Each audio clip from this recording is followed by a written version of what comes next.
Swahili. Kwa majina mimi naitwa Bukato Shamawachu, ni representative wa interim committee ya Dukana Community Land Management. Tulichaguliwa juzi. You've been selected by committees after we kick off the program. So we begin this program from November last year. So there is two non-government organizations which have assisted us on beginning this process. So we congratulate PISP and Kivulini Trust for undertaking this process, which is very much important for the community. So for one, we are very much grateful and have a very grateful thanks to Kivulini Trust because our land doesn't belong to anybody because it's not registered. So they have begun the process whereby they called the community from every corner of the world and marked the boundary so that our boundary will be known. So we made a sketch map. We selected 15 committee members. We selected 3 signatories, that is chairman, secretary, and treasurer. And we've outlined the importance of the reason to us why we're supposed to register the community land. So it was very successful that we have been now taken all the way from home up to Isiolo, where we are now at the house, so that the process will begin. So the main objective of us registering this land is first to know our boundary, where it begins and where it ends. Secondly, the resource that is within our ward, it's known and it belongs to this community. If it is not registered, it might even happen that a petroleum might even be extracted out within the location.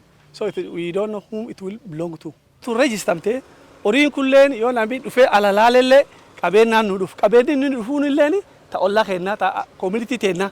So wan kan chufafu lafti register muhimu.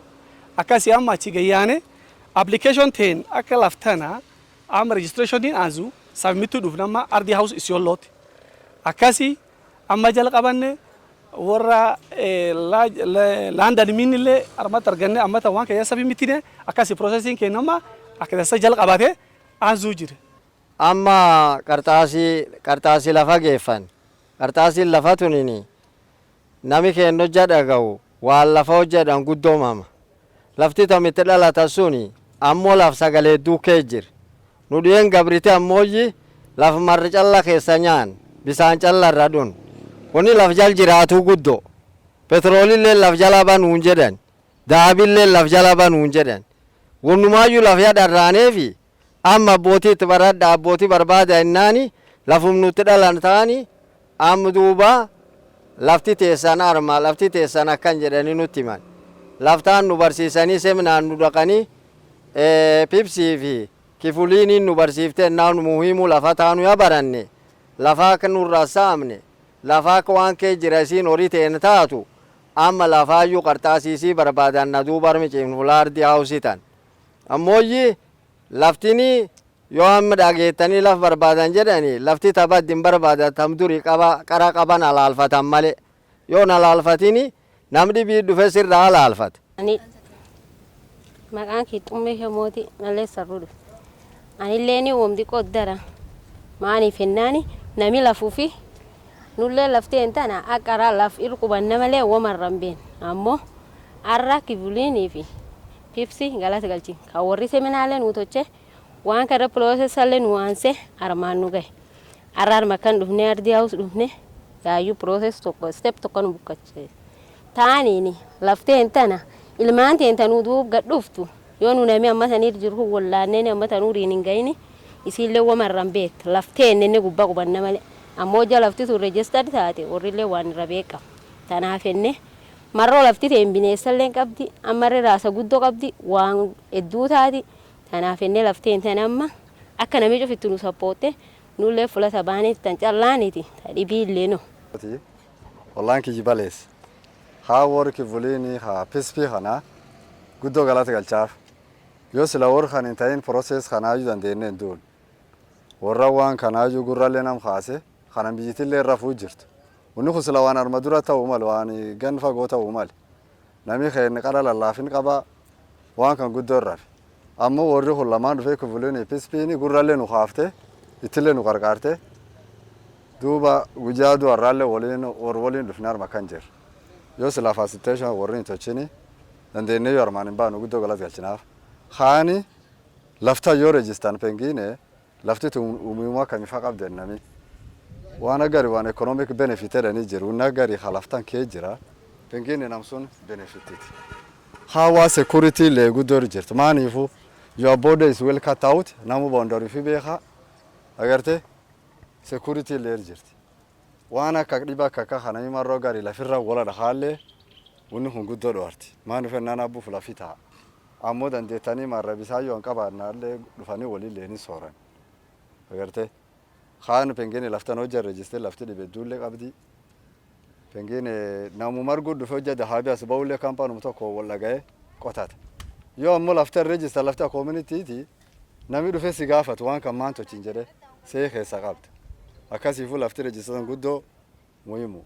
Siolo, and after a long process, they were able to compile all the documents required for the registration process to start. And today, we are happy that we are able to present the required documents at the registrar's office so that their process of being able to register their community land can be now kicked off. However, still after this presentation, there are still other stages which this community needs to undergo to be able to meet all the requirements for land registration. And some of these processes are also costly. It requires a lot of funding. My appeal is to other well-wishers and also leaders from these communities to stand with these communities, because this is, I think, the last word from Notor constituency which has presented its documents.